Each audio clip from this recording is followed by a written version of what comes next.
2 பேருமே மாறி மாறி அறிக்கை விட்டுட்டே இருக்கிறதுனால என்னன்னா இவங்க 2 பேருக்குள்ளேயும் நிறைய ஈகோ கிளாஷ் வந்து இருக்கு அப்படின்னு சொல்றாங்க. ஸோ இந்த விஷயத்தை பற்றி சொல்லுங்க சார். ஈகோவை தாண்டி அவங்களுக்குள்ள ஒரு நல்ல ஒரு அண்டர்ஸ்டாண்டிங் இல்லை. அண்டர்ஸ்டாண்டிங் இருந்தால் ஈகோ வந்து 15 வருஷம் நீங்கள் வாழ்ந்தும் உங்களுக்குள்ள ஒரு அண்டர்ஸ்டாண்டிங் வரலையே.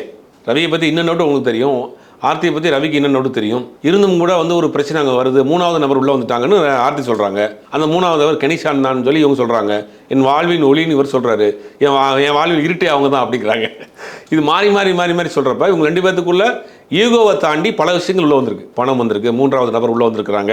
3வது நபர் இவங்க சொல்கிற கணக்கு பிரகாரம் பார்த்தா மாமியா உள்ளே வந்தாங்க, இவங்க சொல்கிறாங்க கணேஷான்றாங்க.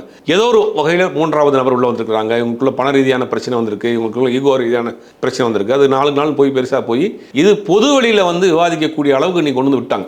2 பேருமே ஒரு மியூச்சுவலாக வேண்டாம் அப்படிங்கிற ஒரு முடிவு வந்தால் 2 பேரும் உட்காந்து பேசி இன்றைக்கி நிறையா சினிமா தம்பதிகள் வந்து ரொம்ப நாகரிகமான முறையில் டீசெண்டாக பிரிஞ்சு போயிருக்காங்க. பார்த்திபன் சீதாவாக இருக்கட்டும், நளினி ராமராஜனாக இருக்கட்டும், பிரபுதேவா ரமலதா இருக்கட்டும், அப்புறம் நிறைய பேர் சினிமாவில் இருக்கக்கூடியவர்கள் அவங்க 2 பேருக்குள்ள உட்காந்து மியூச்சுவலாக பேசி அந்த குழந்தைகளுக்காக எந்த பிரச்சனையும். இப்போ லேட்டஸ்ட்டாக தனுஷ் ஐஸ்வர்யா கூட 2 பேரும் மியூச்சுவலாக பேசி டிவோர்ஸ் வாங்கிட்டாங்க.